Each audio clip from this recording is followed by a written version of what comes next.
I'm Joanne Boyd, and I'm the facilitator for Great Decisions. This is our 5th year that we have been doing this, and it is a program that will teach us about or discuss issues with the United States and other parts of the world. And it's to be a non-biased, non-political. And the whole idea is that we need to have a better understanding of our involvement and what's going on in other countries that is influencing and affecting us. And the topic tonight is human trafficking in the 21st century.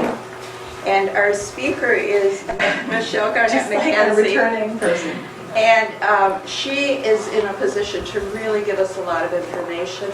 I'm going to let her tell you more about her background, and then you can hit the high spots. Sure. So that, but more pertinent to how you got into this and your interest.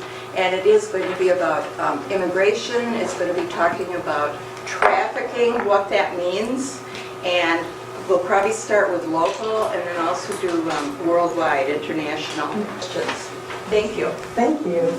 Well, welcome everyone, and thank you for having a Great Decisions Club out here, and for being part. If you're new to this, I am too. We've been a partner with the International Center at the organization I work with for years and years, but I've never been on the Great Decisions round. So this is really a fun experience for me this year. And for those of you who are members of the group, you may have already received your Great Decisions book. The library probably has copies of it, yes, if you'd like to look. And I really recommend the article on human trafficking to you. I think it's a very comprehensive, well-written article and gives you a lot of the references to things I'll talk about tonight, and just a really good insight into this very, very complicated issue of crime and poverty and migration and our own home communities and a range of things that we need to be thinking about. So thank you, Joanne, for inviting me and for hosting, and a great turnout on a lovely night. So my name is Michelle Garnett-McKenzie, as you said, and I'm Policy Director at the Advocates for Human Rights.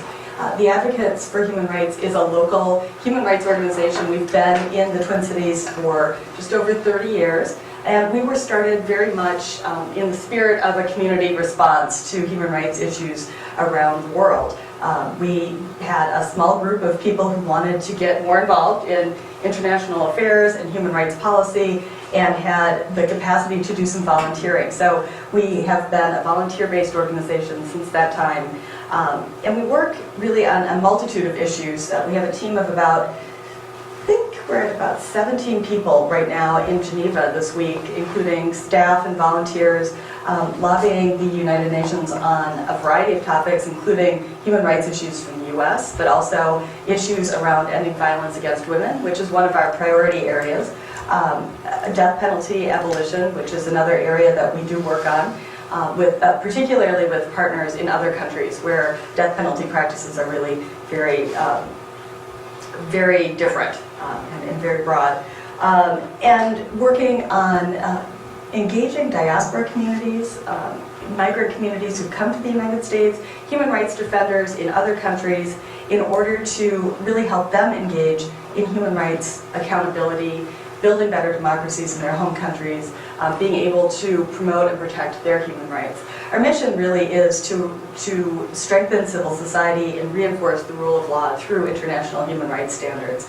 And as technical as that may sound, what it really comes down to for us is working to strengthen laws so that they make sure that the dignity of each individual human being is able to flourish, that we all can live with dignity. That's really what the human rights framework is about, despite a multitude of international treaties and conventions and documents on it and laws. That's really what it comes down to, is really to make sure that everyone can live with dignity. You mentioned immigration, and that is another area that we work on at the Advocates, and how I got involved in our work. I'm an attorney, and I practiced immigration law in private practice for a few years, and then joined the staff of the Advocates to do political asylum claims. For many of you may know that people who come to the United States seeking asylum from persecution or come and are facing deportation in any way don't have any access to a public defender system. It's a civil legal practice. And if you show up and need asylum in the United States, you speak for yourself unless there's a volunteer to help you, and or you can afford to hire an attorney. This past year, we've taken in about 50 or 60 cases of unaccompanied kids from Central America who've come to the U.S. on their own and are living here in the Twin Cities with extended family or others, but who are required to stand up in court on their own and speak for themselves. So that's what we are able to do by providing volunteer attorneys to them, help them navigate that process and articulate their protection claims under international human rights standards. As well as adults. We see people from about 50 countries around the world every year in our practice. So what I want to talk this evening about, obviously, is human trafficking in the 21st century. How are we thinking about human trafficking? What's new, what's old? Because this is not a new issue in a lot of ways. And what is the response? What are we learning? And how can we combat human trafficking? We know, of course, that human trafficking is not new. The name trafficking in persons is something that is a change in the way we think of things, but slavery has existed for millennia, right? People weren't paid for work for many, many years before there was such a thing as money, right? It's only been in recent years that we have decided that children should be in school all day, not working in the factories or in the fields to support their families. That's as we've had more wealth created, we've had that luxury to move kids out of work and into schools and to increase education. But that's not the way the world has always worked, certainly, and it's not the way the world works everywhere today. And certainly, it's not called the world's oldest profession for no reason. Right? Prostitution has been part of the framework of society for years and years and years. So, in some ways, people ask me, why is, what's happening? Why is human trafficking so bad right now? I mean, well, it's not so bad right now. We just haven't ever noticed it, right? We haven't ever looked at some of these issues and articulated them in quite this way. And will this be the way that is best? Will this be the framework that sees us through, in millennia to come? Probably not. But at this moment in time, it's really an exciting change in how we are looking at this kind of crime, recognizing that exploitation of human beings, their services, their labor, sex, is wrong. And we can reject that, and we can say it should be criminalized and prosecuted and made to go away. So just because it's not new, doesn't mean that it's not a problem in the world today. Human trafficking, including defined by the International Labor Organization, including the exploitation of people for labor or sex, affects millions and millions of people worldwide each year. The ILO is an intergovernmental international body that works really to document trafficking, to keep the statistics, and to help with the legal structures around anti-trafficking efforts as well as labor protections worldwide. They estimate that there are 21 million individuals, men, women, children, who are in forced labor, or trafficked, held in debt bondage, or work in slave-like conditions every year, right now. Of these, 22%, or about 4.5 million people, are in sexual exploitation settings. And the vast majority, 14 million, are in labor exploitation.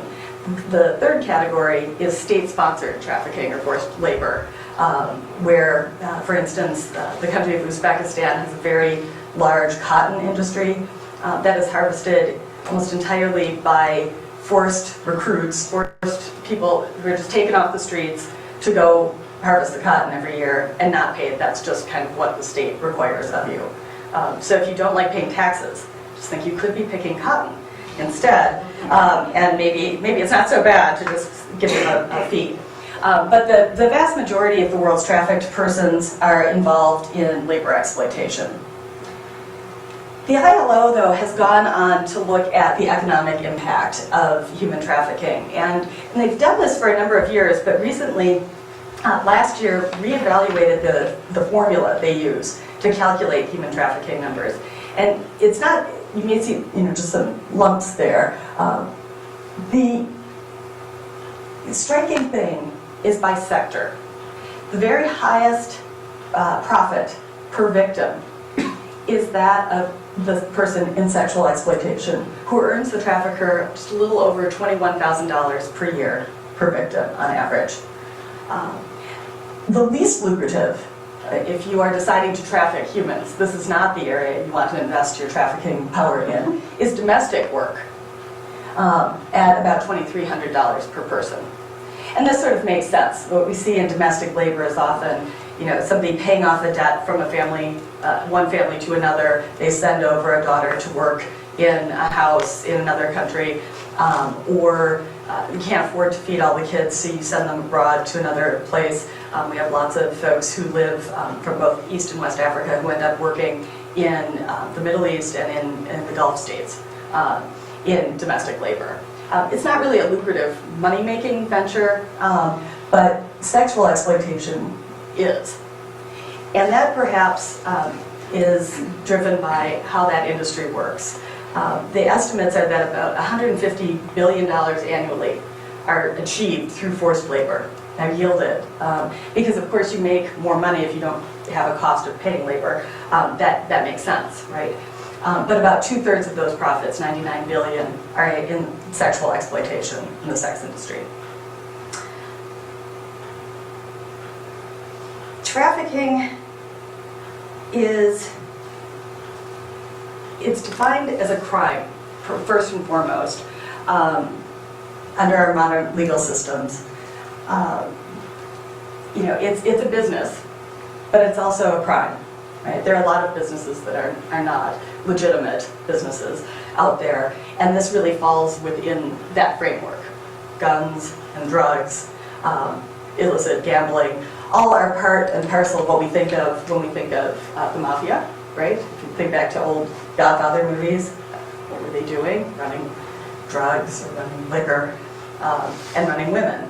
Right? So it's part and parcel of an organized criminal enterprise, but it also is embedded into a lot of supply chains.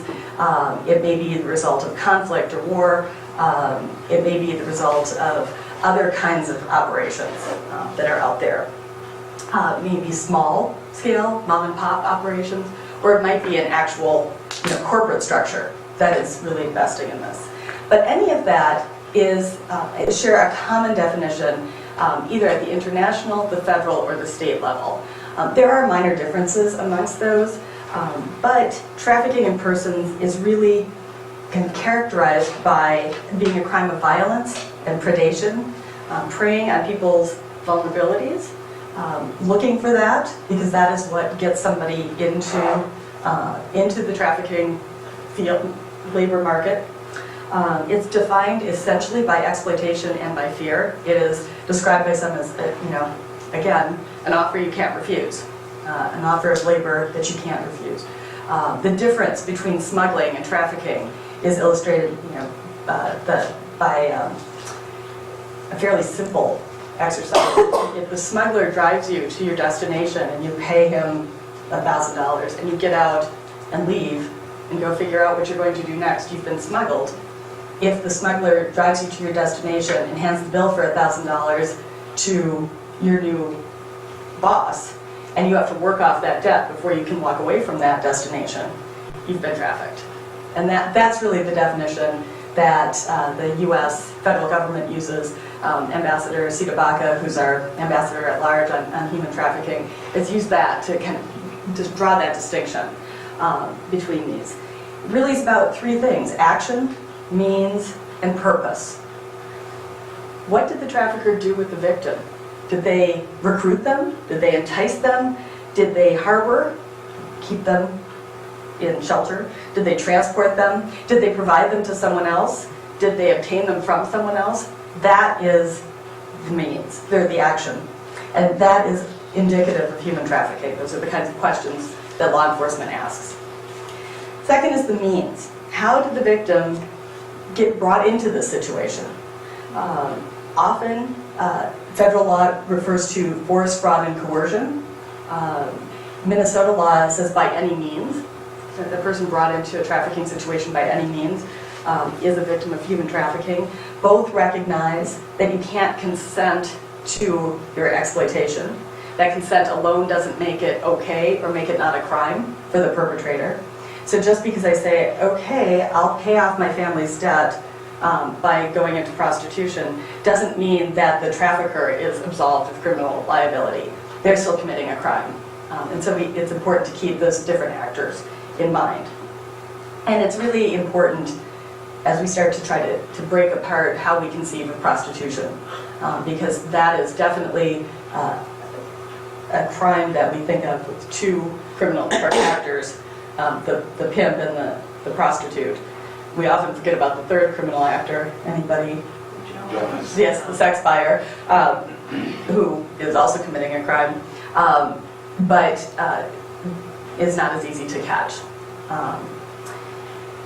So the third piece is purpose. What was the purpose that the person was brought, was moved, was enticed, recruited, ever? The purpose was for prostitution, for sexual exploitation, for pornography, for forced labor, involuntary servitude, debt bondage, slavery, or child labor. All of those kinds of activities become, if the purpose is for that exploitation, then it is trafficking. So action, means, and purpose define the crime of human trafficking. That doesn't mean that the victim isn't also guilty of a crime. It's certainly in Minnesota, the victim of human trafficking, if she's an adult or he's an adult, is committing the crime of prostitution under our law, but they're not guilty of the crime of trafficking. So what's the first element really in attacking this? The anti-trafficking movement has settled upon this catchy phrase called the 3 Ps, prosecution, protection, and prevention, as part of defining the anti-trafficking strategy out there. And it starts really with recognizing human trafficking as a crime. That's essential to holding perpetrators accountable. It's not by itself, it's not alone the only thing that will make things stop. But it's important that human traffickers be held accountable for the criminal activities and for the human rights abuses against the individuals that they are inflicting them upon, for there to be any attack on the system. And prosecution really is seen as an essential first step. It's definitely becoming a law enforcement priority here in Minnesota. Just I think a couple weeks ago, Ramsey County Attorney John Choi announced a bust of 5 individuals who were on human trafficking charges. These would be very high-level felony charges because they were trafficking underage girls. They were, I think, a 16 and a 17-year-old victim in addition to other victims who were identified. That crime under Minnesota law is one that can yield a 30 or 40-year prison sentence if proven. So it's seen as one of the most severe crimes. One that is a crime of violence, a crime of, again, of predation, and is treated kind of on the same level as other sex crimes would be. This is something that's it's got a little bit more technical work that to be done over time. A lot of the criminal sexual conduct crimes carry with them collateral sentence consequences, like if you have been convicted of rape, you can't own an adult business. But if you've been convicted of human trafficking, you can, because that definition came into the code after. It just was a matter of timing. So there's a bill at the legislature this year to try to bring those two more into alignment, to make some of those technical corrections. But that points out the difficulties of attacking any of these things, because you move one element and then move another and another and another to make the system continue to work coherently together. And we're definitely in a learning curve here in Minnesota. We've only had the crime of trafficking in persons on our books for 10 years and really only started to prosecute them in the last 3 or 4 years. It's taken a while to understand how to do that. And we have yet to prosecute a state labor trafficking crime. There's several federal labor trafficking prosecutions that have taken place, but none under state law. And it's really a matter of identification and training and understanding. Now, again, robust prosecution is essential because it's starting to make this less lucrative and more dangerous for the traffickers.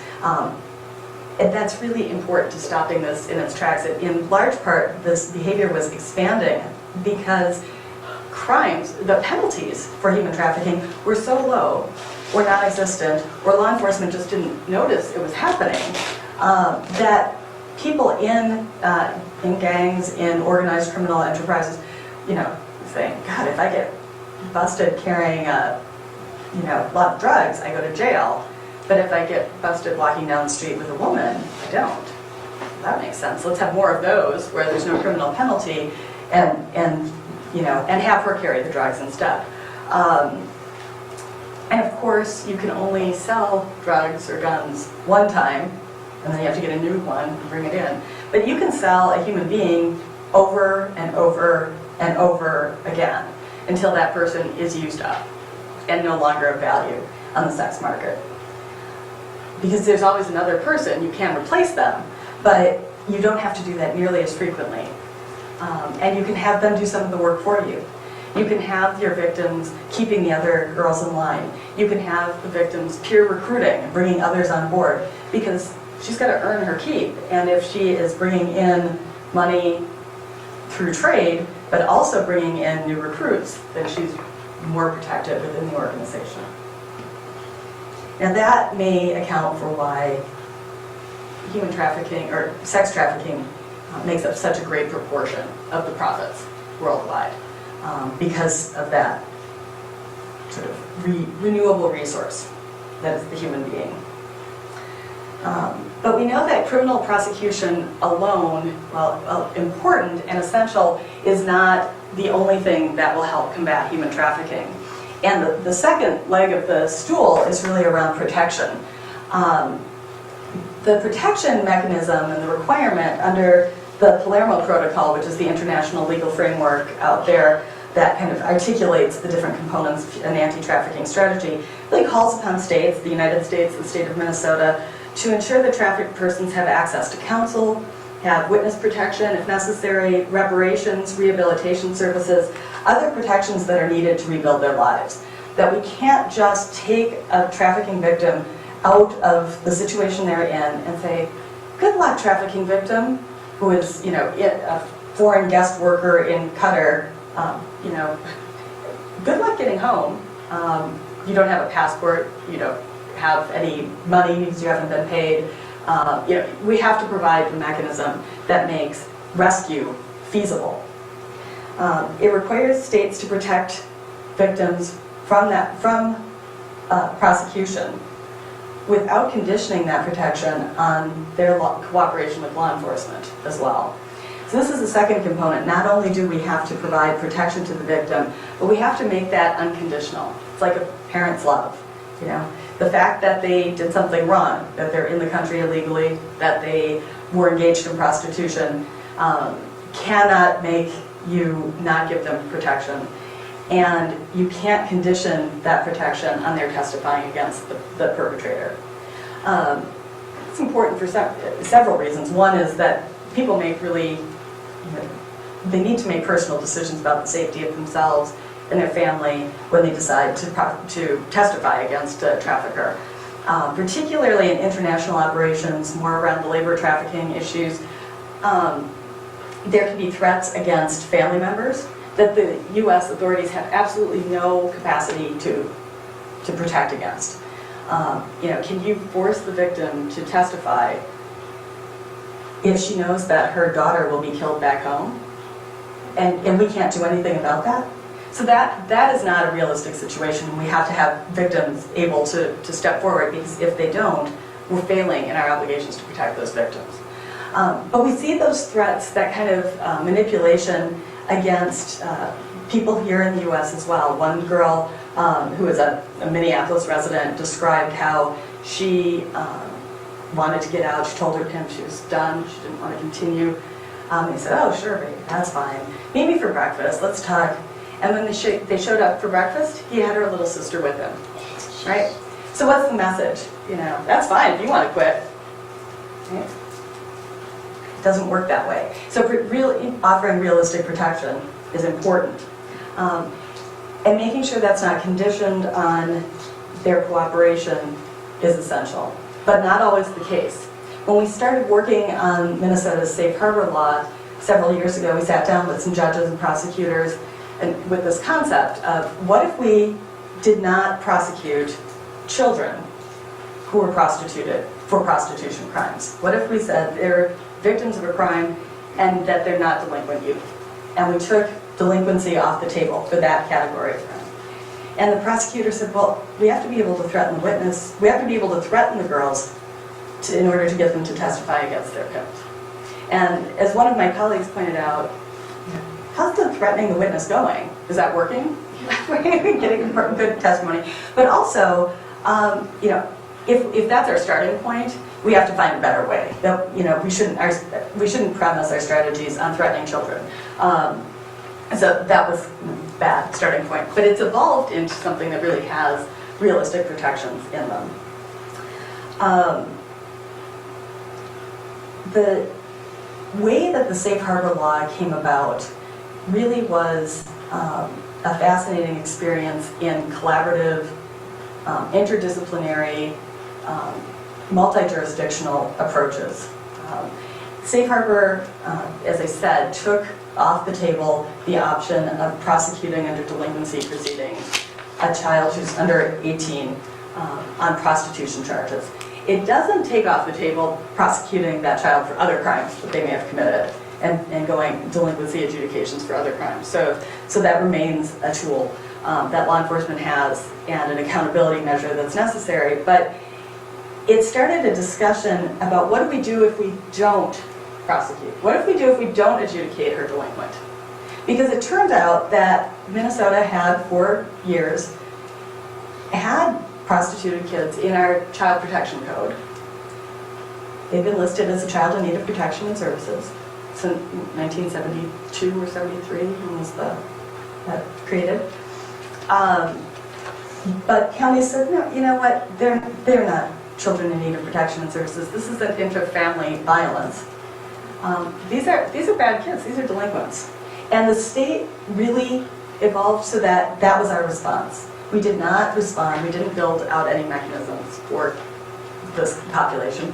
We said, you know, you're the bad kids. And that makes sense, that's how we would approach it. You know, she made a bad decision, she's doing something really wrong, and she doesn't want to tell her parents, let alone, it's a crime. These are bad things, you know, she should be punished. So that was the approach, and delinquency really was the only mechanism under Minnesota practice, despite it being part of the child protection law. Ramsey County, the St. Paul Public Schools in particular, came forward and said there's got to be something else we can do. And in the early 2000s, figured out a pilot program that they started to use to divert kids out of delinquency and really intervene with a public health-based model for kids who had been engaged in prostitution. That model only applied to girls and between certain ages, but it was a really common sense recognition by the schools that if these girls are truant, they're somewhere, we know where they are, let's figure out, you know, because our county prosecutors seeing them come through the door in delinquency proceedings, how do we break that up and figure out how to really intervene effectively? So they enlisted the Midwest Children's Resource Center, which is part of the Children's Hospital, Sexual Offense Services of Ramsey County, the Rape Crisis Center, in doing a really intensive health-based intervention with kids, saying, okay, what's the problem? What do you need to get stable and healthy? Emotionally, physically, spiritually, just well. And through that kind of intervention, they track those kids, and those kids are doing better than girls who had never been sexually exploited at all. On the Minnesota Student Survey, when it comes to graduation rates, suicide ideation, and one of their teen pregnancy indicators. So we know that there's a better way than just kind of cycling people through the delinquency adjudications. It got them off the track that they were on, and they were healthier and happier, and by and large, not everybody succeeded. Kids failed, kids ran away, kids died, right? This is a dangerous, horrible business. So it was not 100% guaranteed, but neither is criminal justice, and this gave much better outcomes. So that served as sort of the impetus for an effective way to move forward. And the state in 2011 enacted safe harbor legislation that actually took the definition, changed it, but didn't put that into effect until 2014, and required the state to convene a discussion with stakeholders, law enforcement, child protection, county attorneys, street outreach, public health, healthcare providers, a whole range of folks to come up with what became known as the no wrong door model for providing safe harbor to sexually exploited youth. The concept behind that being, if the kid walks into the library, the kid walks into the school, comes into the clinic, that there is a place where the adult who notices can reach out and refer the kid to. It doesn't have to go through the county system to get started. That wherever kids are encountered, both those who have been exploited and those who are at risk, homeless youth in particular, kids who have a history of sexual exploitation at home, any of those vulnerabilities, that they can get special services and be met where they need to be. That has been a huge breakthrough, I think, for us in how we develop a system, right? It's created really core values around a victim-centered system that meets the needs of sexually exploited kids and kids at risk of sexual exploitation where they are. It doesn't force them through a program and say, well, you get one try and then you're out. Life doesn't work that way for these kids. So it's really challenging everyone to look at what does the victim need. That is not how systems always organize. Often systems organize for how will it be easiest for us as a system. So that's been an interesting model.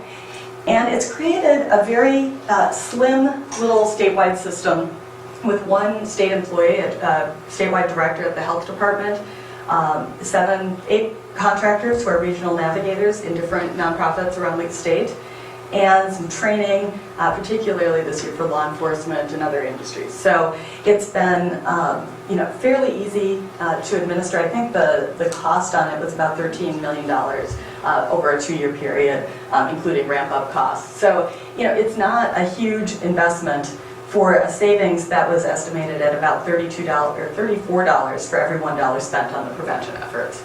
So I think that's really been a new way forward for us in thinking about what can help us end the business of fear and exploitation. Right? Because that is, in fact, what this is. It is a business. It's rightfully described as a crime and treated as a crime, but it thrives because it's got a pretty darn good business model. And it makes profit for the people who have a chance to be in the position of owning it. We know it's the world's oldest profession. Or Vanita Carter, I don't know, some of you know Breaking Free. I think you mentioned that. It came in, Vanita calls it the world's oldest oppression, which I love. But slavery, formed the economic engine of the United States in the early part of the country's history. Forced labor, debt bondage are embedded in many of the extractive industries around the world. Certainly you see this kid doing recycling work. That is part and parcel of the world's sort of production system right now. Does anybody eat chocolate? Yeah, that's a bummer, because that's pretty much harvested by child labor in Cote d'Ivoire. The African chocolate industry is almost all forced child labor.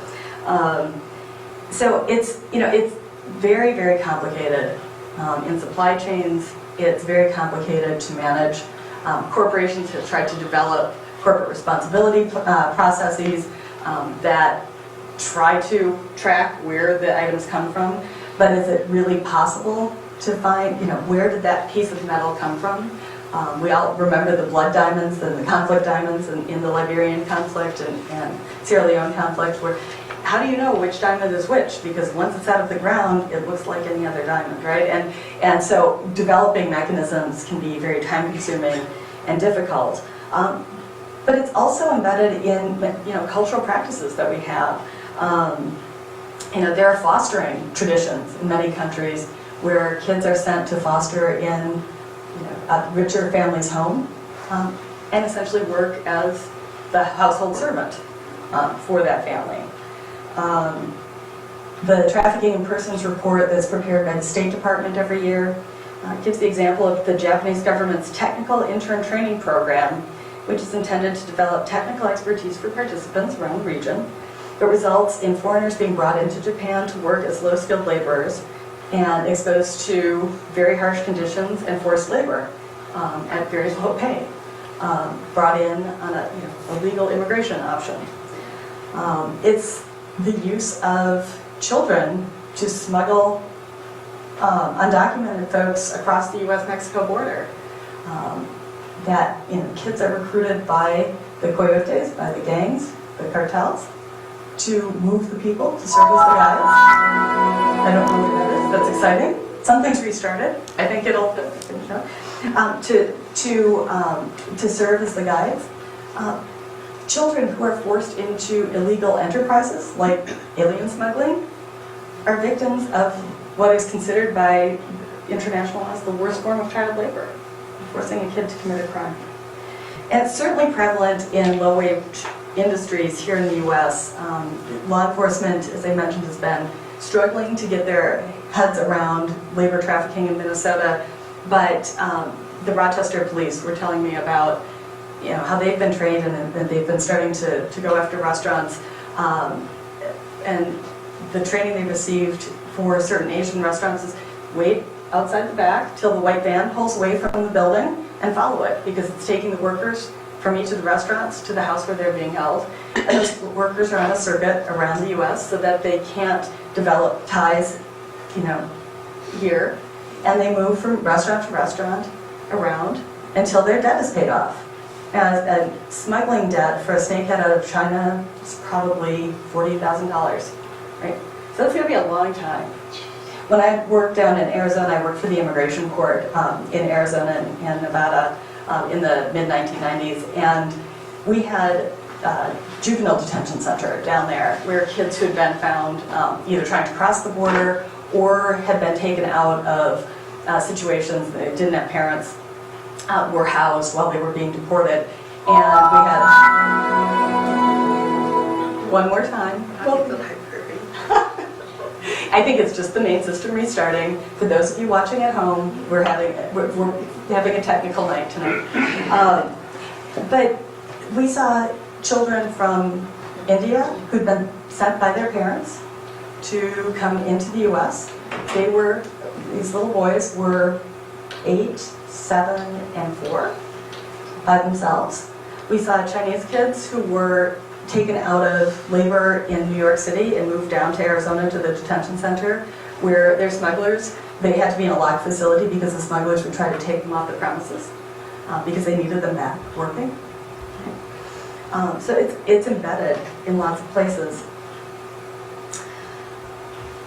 One of the most surprising industries for me to learn about, as I think about labor trafficking in terms of undocumented immigration, and that's a big vulnerability point. Migrants around the world are vulnerable to trafficking, but so are homeless people. And a number of peddling crews and begging crews will put up signs at homeless shelters down at Dorothy Day, wherever, to join the work crew, drive the group to another state, and if you're not making your money, you're just left there. Right? That the FBI has found vans where the doors are, bolted shut, so they can't get out the side. They have to be released out the unlocked doors. this is a way to get people to work for you, and they don't have any other options. Trafficking is also certainly present in the commercial sex industry, and that includes things like pimp control prostitution, which we've talked about, commercial front brothels. You see a lot of in massage parlors and nail salons, escort and delivery services. If we wanted to go online and pull up Backpage.com right now by 7:15 at night, we probably would have 200 or 300 ads for girls that we could order here to, for an outcall to meet up and have sex with us. You can search by type, by services, by age, by all sorts of things that you might want if you know all the terms.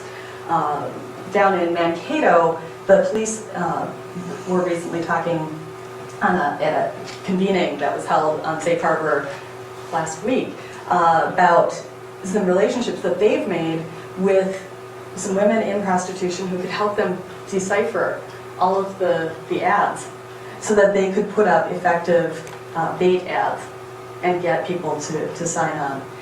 And then they'll get many, many responses within the course of just a few minutes of putting up an ad. That this is something that's pretty easy to do and is very difficult to police because a place like Backpage is protected under federal law from liability for third-party misbehavior online.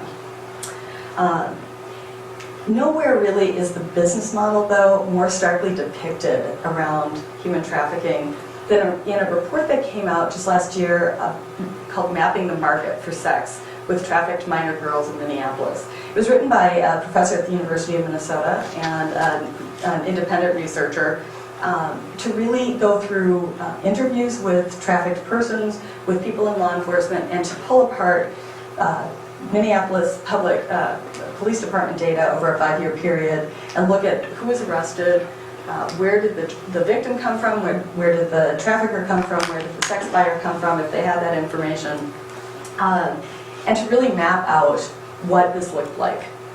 And just put up, I don't know if people can read this, but it's the structural inequalities at the top, sexism, gender bias, I can't read it. There we go. Sex and poverty, the potential supply of young girls. And they described what they called the recruitment and capture process of the sex trafficking operation in Minneapolis.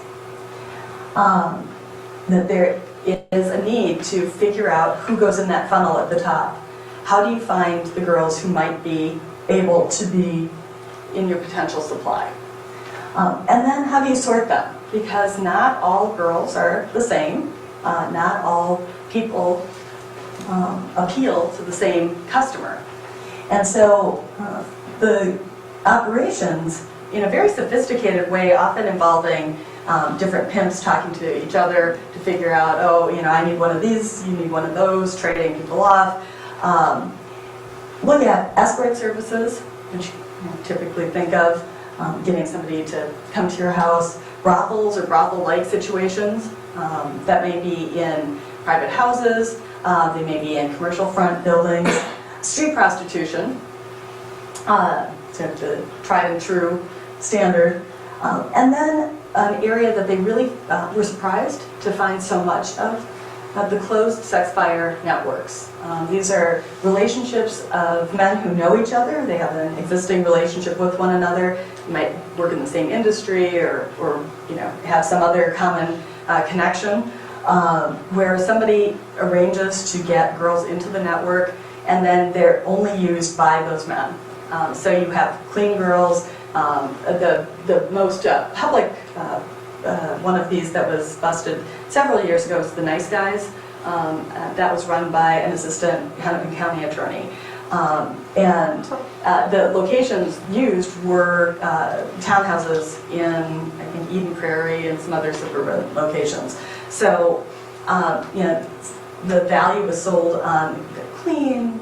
You don't have to advertise online. You don't have to go online. You don't have to go drive up.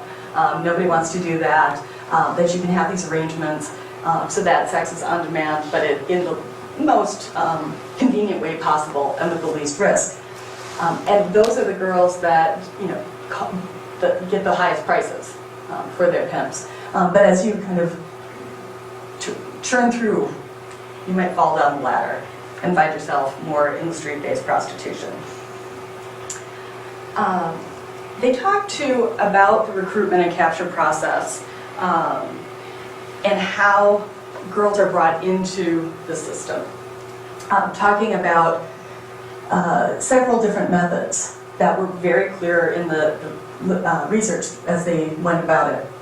The lover boy pimp, the boyfriend, who, yeah, he gets in a bad mood and beats you up, but he's the one who's really there for you. And if you could just do this for him, then you guys will be just fine. One young woman who testified for us, at the Minnesota legislature during the safe harbor process was a young girl from one of the western suburbs who had been recruited by somebody like this out at the mall at Ridgedale. And he was her boyfriend. He hung out at the mall, she hung out at the mall, it was all great. She was 15, she was there a lot, and she got mad at her mom, and he's like, baby, let's just go. And they drove off to Florida. And she was very cool. She testified, it was great. Bought her stuff, they stayed at a hotel, it was nice. And then one day, they didn't have any money to pay the hotel bill. But if she could just have sex with this guy, then they'd be able to pay the bill. Could she do that for him, please? Just for him. And really played on that emotional relationship. And that was how he broke her, got her into the business, and then was able to sell her off to another kid. Excuse me. And she was in prostitution for about 14 years before she left. Another method is peer recruiting. As I mentioned, you get the girls who are working for you to bring in their friends. This might be in high schools and libraries, in all sorts of places, parties where that happens. And then rape and gang rape, that a number of women find themselves raped repeatedly at parties, and that humiliation is then used as a hook over them. If that'll happen, nobody will want to. There was a large ring of Somali prostitution and trafficking several years ago, and that was used against the girls. Look, I'll tell your mom what happened.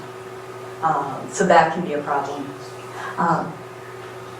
Gang rape parties where girls are broken into the industry are not uncommon. Some of the vulnerability factors that are mapped out there include drug abuse, cognitive delays. This has happened more and more in the cases that are documented, that are being prosecuted right now, where kids with cognitive delays are being sought out by the predators because they're easier to trick into things. There was a girl who's brought up from Iowa who was fairly significantly developmentally delayed. Oh, thank you. Thank you. And lured on MySpace. And when she got up here, the pimp took her out for her 18th birthday to Mickey's Diner, downtown St. Paul, and then held her at the Hilton Garden Inn until he left the room and she was able to call the police.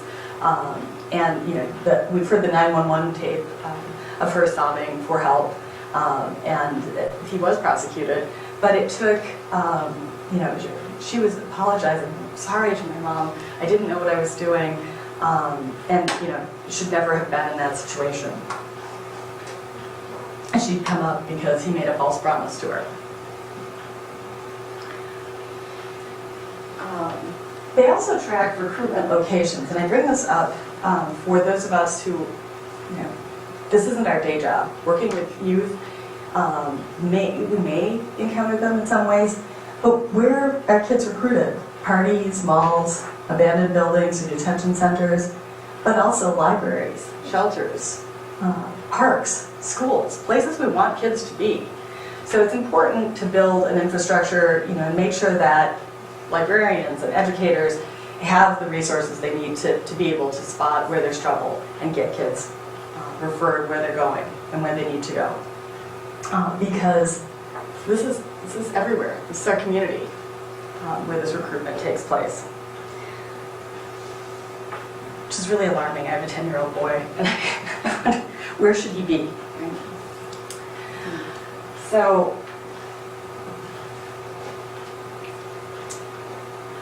among those who are identified as most vulnerable to human trafficking worldwide are refugees. They're people who fled their homes, their families, their jobs, out of fear of persecution, and undocumented migrants. We've talked about foreign countries in violation of the law itself, and so are subject to deportation, often find themselves prey to debt bondage, to wage theft, to deeply unsafe working conditions. I was really startled to read an article, it was in the Atlantic a few months ago, about child labor in the U.S. And the first example that they gave was a young Latino kid working a construction crew in Edina. He was 14, working on the crew. That, is part of the sort of coming of age process for young men in a lot of countries to, come and earn a living, make their way in the world. There's been good organizing that's gone on, particularly in the retail cleaning industry here in Minnesota, in the Twin Cities, where contracts are negotiated so low that if you divide the number of hours and the number of workers, it doesn't add up to minimum wage. And yet that's what the contract is negotiated at. So, trying to figure out the root causes and make sure that there are places where people can actually earn a living, and we're not setting up jobs where people can't. President Obama was quoted in that State Department report last year as saying, as we work to dismantle trafficking networks and help survivors rebuild their lives, we must also address the underlying forces that push so many into debt bondage. We must develop economies that create legitimate jobs, build a global sense of justice that says no child should ever be exploited, and empower our daughters and sons with the same chances to pursue their dreams.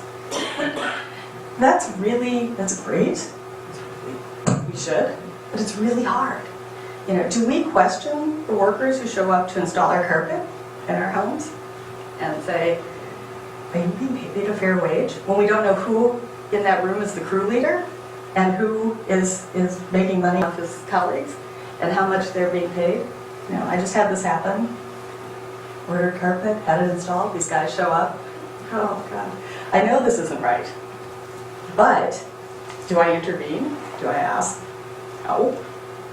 Do we ask the kids who knock on our doors on those sales crews for magazines if they're free to leave the person who's leading that? Do we, very conscientiously buy only fair trade goods that you can, source right down to the elements? Or do we condemn those who can't afford to? That's expensive. It's great. I love buying Eileen Fisher stuff. It's wonderful. Every stitch is documented. But t-shirts are $150, right? So, can I do that? And can everybody do that? And is that really what the true cost of labor is? Maybe it is. Things were about the same cost for my parents growing up, but the value, proportionally was a much higher part of their wages. A lot of goods have come down. It raises really challenging ethical questions for us, like, is it right to prohibit child labor at all? Or are the Bolivian street kids who organized so that 10-year-olds can be recognized in the formal labor force and be part of the workforce better off than when they were working in the shadows, when the child labor laws made sure that only kids over 16 could work? It's a tough one, if that's how they can feed themselves. We'd argue there's probably more than enough wealth in the world to ensure that children have access to schools instead of to working on the streets. We had a team in Nepal last week who was monitoring the school that we run there, where for about $250 a year, we can put a child through school, where they get a uniform, they get meals every day, and they're graduating and going on to university. We've got 340 kids in school right now. And that's just one. Our organization's tiny. There's only 20 staff people. If we can run a school, probably the world could put those kids into school if we wanted to devote that wealth to it. But that's a tough choice to make, and it's tough to get that at the many, many levels that need to have that happen. You know, the fight against human trafficking is really an essential part of the human rights movement. It is something that traces itself back to abolition and before. Our federal anti-trafficking laws are essentially rooted in the 13th Amendment that abolished slavery and provides that neither slavery nor voluntary servitude shall exist within the United States. That is where the Justice Department gets its authority. That is why those laws, the anti-trafficking laws, are held out of the Civil Rights Division because it is part of our anti-slavery efforts.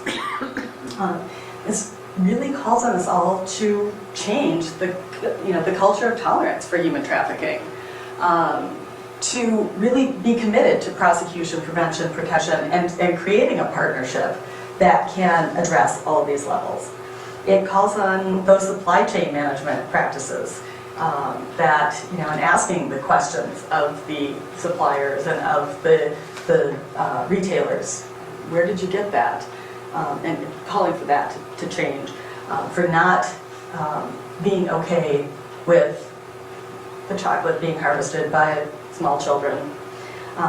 It calls on us to have really challenging conversations in our schools about what is appropriate sex education. Right? I hope that my school is able to talk about online internet safety with my 10-year-old and to make sure that he's not filling out forms and falling prey to that. But I know it's really difficult to talk about human trafficking because it coincides with sex education, and that's a hot button issue for schools and parents around the state. It calls on us to reduce the likelihood that people will be vulnerable to commodification and exploitation by eliminating the co-occurring risk factors that are out there. We know what they are when it comes to sex trafficked kids in Minnesota. We know it's sex abuse in the home, homelessness, poverty, runaway, cognitive delays. But we know those co-occurring risk factors for all of human trafficking, right? Poverty, unemployment, lack of socioeconomic opportunities, gender-based violence, discrimination, marginalization, harmful practices against women, child marriage is a form of human trafficking. All of these things that are deeply embedded in our system. The anti-trafficking movement's approach of prosecution, prevention, protection is really a human rights approach to something that is a millennia-old problem. It is, I think, why for the first time we have started seeing trafficking and why this is an important moment in time where we really can make a difference. Thank you. I will leave it there. I'm going to put up one important resource and several other tertiary resources, but I'll say this phone number, 1-888-373-7888. This is the National Human Trafficking Resource Center hotline. And if there's one phone number that you would ever use, whether it's a tip for law enforcement, a concern, a victim for some reason comes into your orbit and you want to find the right help for that person, in any way, this is the center that really takes all those calls and gets them out to services and law enforcement around the country. It's 888-373-7888. And this is another example of that coordinated response, right? Where government, industry, nonprofits have all come together and said, we're not going to each have competing hotlines, we're just going to have one. And it's housed at a nonprofit, it's paid for by the federal government, it is really an important piece. For the other resources I'll be able to get you won't be able to see. They're kind of tiny. We'll leave it up, and so afterwards you can go up and take a look. So, thank you. All right.